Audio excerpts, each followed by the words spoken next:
The writer as alchemist, Jung's vision of creative power. To write is not merely to craft words, it is to enter the deep chamber of the psyche, to mine the unknown, to listen to dreams, to translate soul into sentence. Carl Jung believed that true creativity arises not from the conscious mind alone, but from something far deeper, the collective unconscious, a vast archetypal realm that lives beneath personal memory and ego. It is the mythic reservoir of the human spirit, and the writer in Jung's eyes is its humble servant and secret translator. When a writer sits in silence, staring at a blank page, they are not alone. They stand at the threshold of the unconscious, where symbols shimmer, emotions whisper, and stories demand to be born. Writing becomes a sacred task, to channel the unseen into form, to give voice to what lies dormant within. Jung called this process active imagination, the deliberate engagement with inner figures, fantasies, and symbols. For the writer, this may look like characters who take on a life of their own, plots that reveal themselves intuitively, or metaphors that arrive as if from another world. This is not fiction, it is psychic truth clothed in language. The writer becomes an alchemist, not of lead into literal gold, but of pain into beauty, chaos into clarity, wounds into wisdom. This is the transcendent function in motion, the mysterious psychological bridge between the conscious and unconscious, where opposites are reconciled through creative expression. The writer does not escape life's darkness, they transmute it. They enter the fire of experience and emerge with something luminous, not in spite of the suffering, but through it. In this way, writing is an act of individuation, the lifelong process of becoming who we truly are. Each story penned, each line crafted in truth, brings the writer closer to wholeness. The writer sheds masks, meets shadow, faces longing, and discovers forgotten parts of the self. And yet, this is never a purely personal journey. The writer touches the archetypal. When we write from the depths, we write not just for ourselves, but for the world. Our words echo universal themes: love, death, betrayal, redemption. Readers resonate not because they understand us, but because they recognize themselves. To write is to stand between worlds, the visible and invisible, the inner and outer, and hold the tension until a new form emerges. This is the writer's power, and this is their burden. To be a vessel for something vast, to serve a story that often feels greater than the self. Jung did not see writers as mere entertainers or intellects. He saw them as shamans of the modern world, messengers from the soul's deep sea, bearing gifts that can awaken, disturb, and heal. So, when the writer writes, they are not simply crafting words, they are invoking the divine. They are stirring the ancient. They are turning the raw materials of psyche into gold. This is the alchemy of writing, and this is the writer's sacred art. Archetypes in literature, the hidden symbols of the soul. Behind every unforgettable story lies something older than the story itself. Carl Jung called them archetypes, timeless symbols, characters, and patterns embedded in the fabric of the collective unconscious. These aren't mere literary tropes, they are ancient psychological truths, living forces that shape the human experience from within. When a reader is moved by a story, they're often not reacting to clever plot twists or stylistic flourishes. They're responding to something far deeper, a resonance with the inner architecture of their own soul. We recognize the hero not because we've seen them in books or films, but because their journey mirrors our own longing for transformation. The hero leaves the familiar world, faces trials, meets mentors, confronts darkness, and returns with new wisdom. Whether it's Odysseus, Harry Potter, or Katniss Everdeen, the hero awakens something primal in us. The courage to become more than what we were. And in every hero's path, there is a shadow.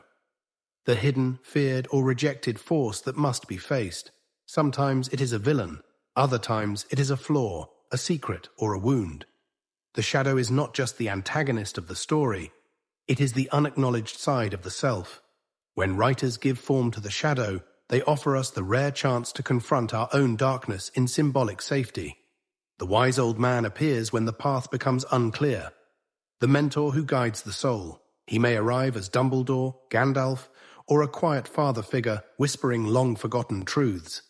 He is the archetype of inner wisdom, waiting within us to be heard. Beside him stands the Great Mother, nurturing and terrifying, the life-giver and the devourer. She is Gaia, she is Demeter, she is the moonlit memory of the womb. In literature, she often manifests as both the maternal protector and the consuming force.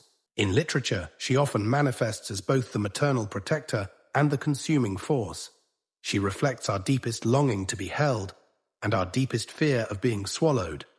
And then there is the trickster, the mischief maker, the rule breaker, the unpredictable force that topples the known so something new can emerge. Loki, Puck, the Fool, they are agents of chaos and catalysts of transformation. They remind us that laughter and upheaval are just as sacred as solemnity. These characters are not created by the writer. They are summoned. They live in all of us, in our dreams, our fears, our longings. The writer's task is not to invent them, but to listen, to allow the archetypes to rise from the depths and speak in metaphor, in action, in myth. When a reader connects with a story, something ancient stirs. They don't just see a character, they see themselves. Because the hero is the part of us that dares. The shadow is the part we hide. The mentor is the voice we forget. The mother is the love we seek. And the trickster is the fire that breaks us open. In every great story lives the soul's hidden symbols. And when we read them, we remember who we are. The shadow on the page, darkness in fiction. Every good story has a villain, and every villain, Jung reminds us, is not just a character, but a mirror. In the pages of fiction, the shadow emerges, not as metaphor alone, but as breathing form. The murderer, the tyrant, the betrayer, the monster. These figures captivate us, not because they are foreign, but because they are familiar. They are the secret parts of ourselves we dare not name. Carl Jung called the shadow everything we reject, repress, or disown. The dark urges, selfish thoughts, hidden wounds, and forbidden desires. We bury these impulses deep in the unconscious, out of sight and awareness. But the psyche has a strange intelligence. What we bury does not die, it seeks expression. And so we write, we read. We tell stories where the murderer runs free, the ghost returns, the family falls apart, the lover betrays, the innocent dies. Not because we celebrate evil, but because we sense its presence within. Because in fiction, we are allowed to explore what life forbids. The villain in a story is not simply the other. They are us, unmasked. Projection is the defense mechanism that makes this possible. We project our inner darkness outward, onto characters, onto enemies, onto strangers. And in literature, we are invited to face those projections, to see our own shadow come alive on the page. That confrontation is often terrifying and healing. Why are we drawn to tragedy, to horror, to tales of grief, betrayal, and despair? Because darkness unacknowledged controls us, but darkness explored transforms us. When we read a story where the protagonist falls, when we watch a character descend into madness, when we follow a plot that ends in ruin, something within us softens. We grieve with them, we fear with them. We recognize our own fragility. We become less alone. Fiction becomes a safe container for inner chaos. In the Greek tragedies, catharsis was the goal, a purging of emotion through witnessing suffering. Today's psychological thrillers and dystopias perform a similar function. They let the unconscious speak through symbol and story, letting us walk through the underworld without being consumed. Writers who dare to go into the dark are not indulging morbidity. They are mapping the human soul. They are saying, here is the part of me that's broken. Here is the rage I hide. Here is the fear I drown in silence. And readers respond, I see it too, in you. In me, this is the hidden power of shadow in fiction, not to glorify destruction, but to guide transformation. Because until we write the monster, we cannot tame it. Until we face the darkness, we cannot become whole, and sometimes it is in the bleakest story that we find the brightest truth. The light we seek will never come from denial, only from the courage to sit beside our own shadow and say, I will not turn away. Myth as psychological truth, why we still need ancient stories. Before science and psychology, before cities and schools, humanity gathered around firelight and told stories. Myths were not entertainment. They were sacred maps of meaning. They taught us how to live, how to love, how to grieve, how to die. Carl Jung believed that these ancient tales still live within us, not as forgotten folklore, but as psychic truths encoded in symbol and archetype. Myths are not relics of a primitive mind, they are reflections of the soul's deepest architecture. Why else would we still be captivated by them? Why else do we return, again and again, to gods and monsters, heroes and dragons, lovers and betrayals? Because they are not out there, they are within. Each myth is a mirror. Odysseus wandering the seas is the ego searching for the self. Persephone descending into the underworld is the soul's initiation into darkness. Prometheus stealing fire is the birth of consciousness, the price of awakening. These stories outlive their cultures because they speak a symbolic language that transcends time. Jung called this the mythopoetic imagination, the inner storyteller who shapes raw experience into archetypal form. And fairy tales, they are not just for children, they are coded instructions for surviving the journey of life. The abandoned child in the forest, the talking animal who offers guidance, the wicked stepmother, the impossible task, the hidden treasure. Each image is a psychological symbol. The forest, the unconscious. The journey, individuation. The dragon, the shadow. The treasure, the self. We don't grow out of myths and fairy tales, we grow into them. They teach us again and again that life is not linear, it is initiatory, that suffering has meaning, that the monsters we fear hold the keys to our transformation. In modern times, literature and film have taken the mantle of myth. Our novels, our screenplays, our fantasy epics, they carry the same archetypal forces that once lived in oral tradition. A superhero's journey echoes Hercules. A sci-fi rebellion channels Prometheus. A tragic love story revives Orpheus and Eurydice. Jung knew that the unconscious never stops speaking in myth. Even when we think we are writing something new, the old gods speak through us. The same symbols re-emerge again and again because the psyche is eternal. What was true 3,000 years ago is still true today. We are souls seeking meaning in a world of mystery. To read a myth with Jungian eyes is to understand it not as history, but as a dream the human species continues to dream. To write a myth is to participate in that dream consciously, and to live mythically, that is the invitation. To see your heartbreak not as failure, but as the descent into the underworld. To see your challenges not as punishment, but as sacred trials of the hero's path. To see your life, every joy, every sorrow, as a living story unfolding from the soul, the anima and animus in romantic fiction themes.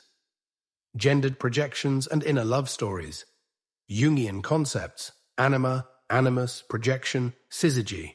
Romantic fiction, whether found in ancient myth, classic literature, or modern novels, often shimmers with idealized love. The tragic heroine, the distant magnetic stranger, the twin flame, the soulmate we chase across lifetimes or pages.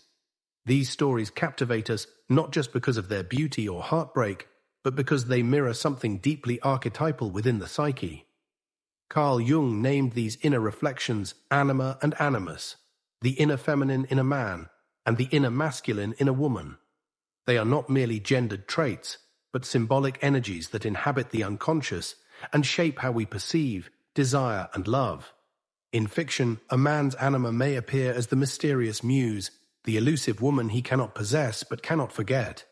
She may be ethereal like Dante's Beatrice, darkly enchanting like Tolstoy's Anna, or self-destructive like Fitzgerald's Daisy. She is often not a woman, but a symbol, the projection of the man's inner feminine soul image. Likewise, the animus may emerge in literature as the aloof intellectual, the warrior, the rebel, or the divine savior. A woman may be drawn to him irresistibly, not for who he is, but for what he awakens inside her. Courage, voice, power. Think of Mr. Darcy, Heathcliff, or Raskolnikov. He is not just a character, he is a mirror of her unconscious masculine. These figures are not truly loved, they are projected upon.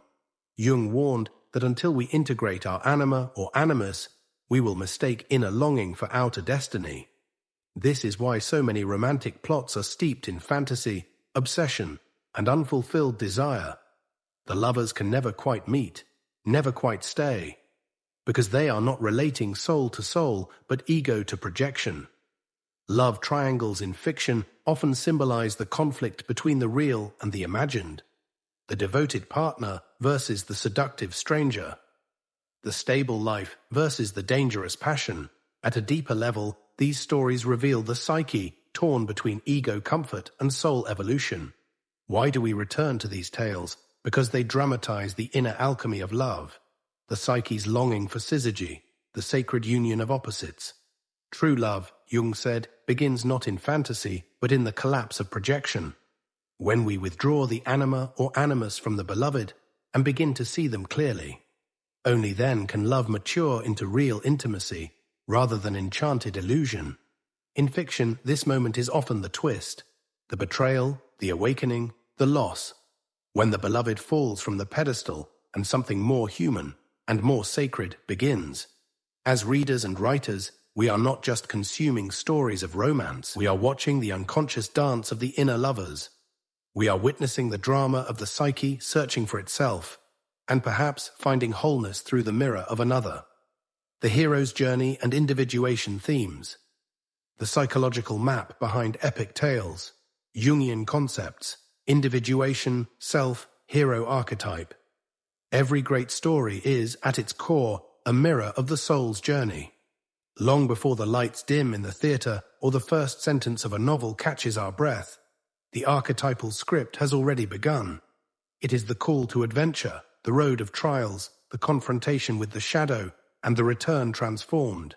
Not just plot devices, but psychic milestones in what Carl Jung called the individuation process. Joseph Campbell called it the monomyth, the hero's journey, a timeless pattern echoed across cultures and myths. But Jung understood what makes this pattern resonate so deeply.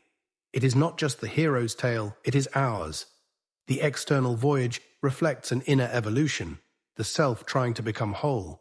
When Frodo leaves the Shire, or Harry enters Hogwarts, or Odysseus sails into the unknown, they are stepping beyond the familiar ego into the unconscious. Each monster they face, each ally they earn, each death and rebirth they endure symbolizes an inner confrontation.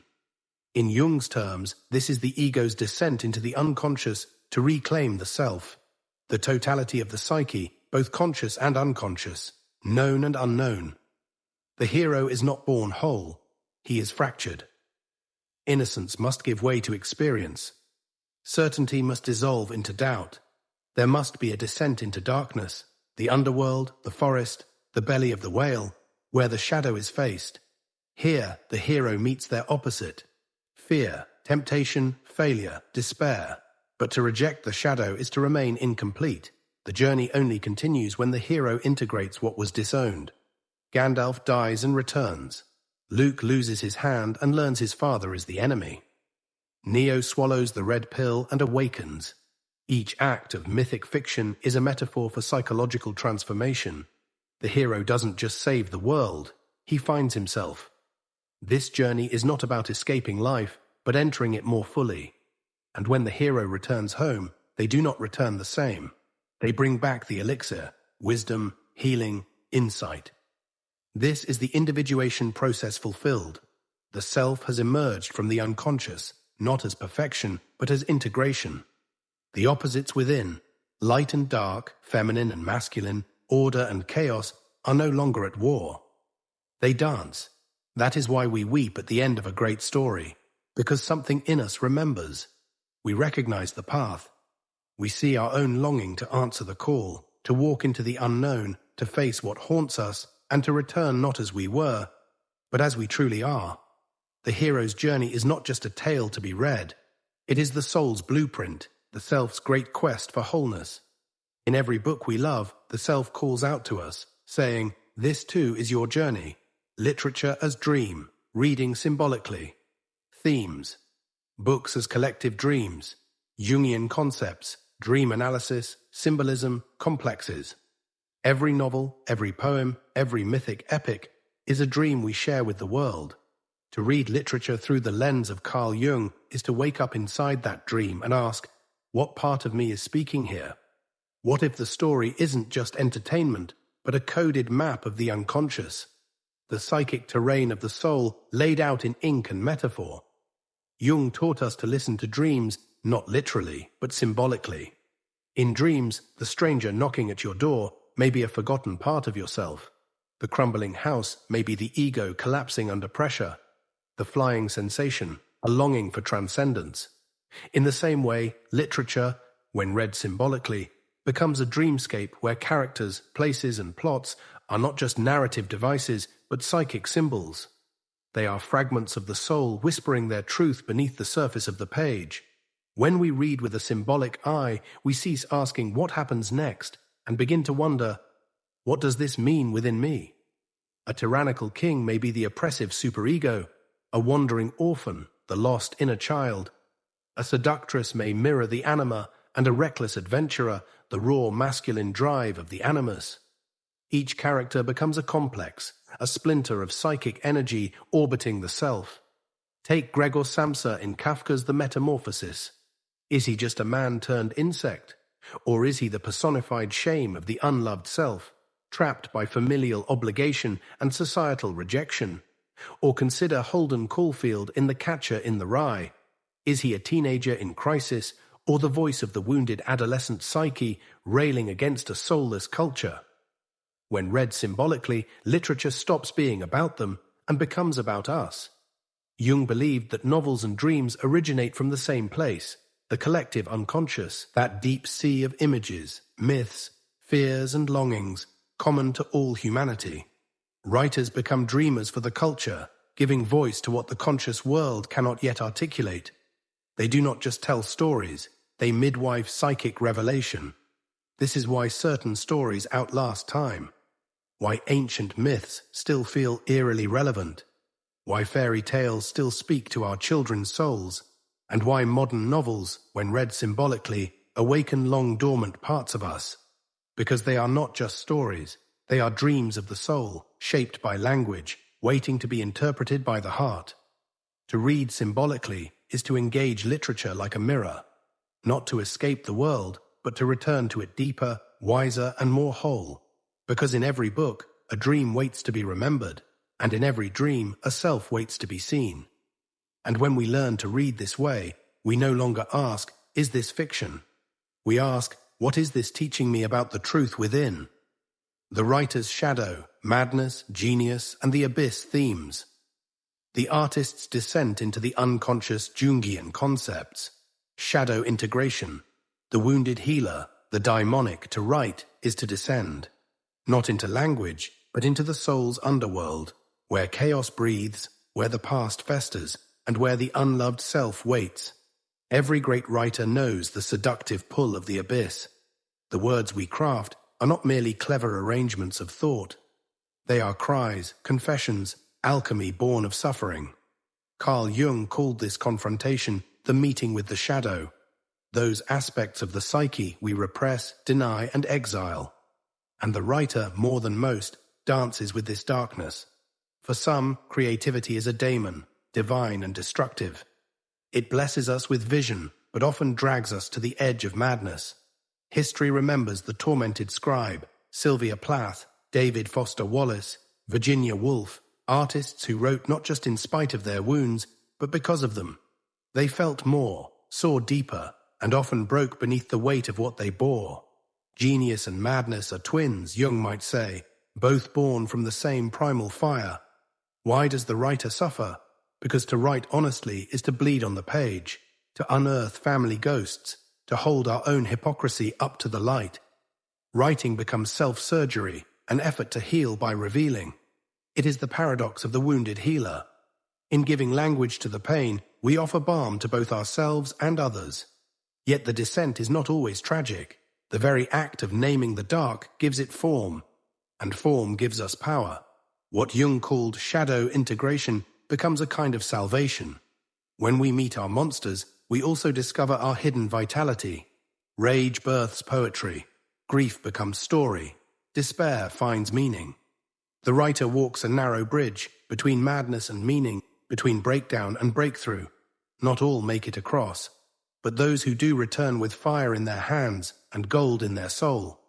Their words wake us, shake us, make us feel less alone in our own darkness. To be a writer is to say, I will go where most will not. I will face what most will flee, and I will bring back something beautiful from the depths. Because that's what art is, a wound made holy through words. The Red Book and the Birth of Visionary Literature. Themes, Jung's own mythopoetic masterpiece. Jungian concepts, active imagination, inner figures, soul dialogue. In the quiet aftermath of his break with Freud, Carl Jung did not turn to theory, turned inward. What followed was a descent into the mythic, a visionary journey chronicled in an illuminated manuscript unlike anything psychology had seen. The Red Book. This was not a book about psychology. It was psychology, in its most naked, unfiltered, and mystical form. A dialogue with the unconscious, not through experiment, but through active imagination. Jung let himself dream with eyes wide open, drawing visions from the abyss and conversing with the voices within. Philemon, Elijah, Salome, and a host of archetypal figures who were not just fantasy, but emissaries of the soul. Here, art became ritual. Myth became medicine. The page a portal. The Red Book reads like scripture, sacred not in creed, but in confrontation. Jung dared to write what most repress. He spoke with madness, with God, with shadow and serpent. He entered the desert of the soul and did not look away. This wasn't insanity, it was soul work. What some would call delusion, Jung recognized as initiation. The mind cracking open to let the self through. Through this process, he was not escaping life, but becoming whole. And so the Red Book is more than a psychological document. It is visionary literature. A reminder that fiction and dream, myth and madness are not enemies of truth. They are its most honest forms. When we read it, we too are called to descend, to listen, to write not from intellect, but from the raw mythic depths, to let the story write us.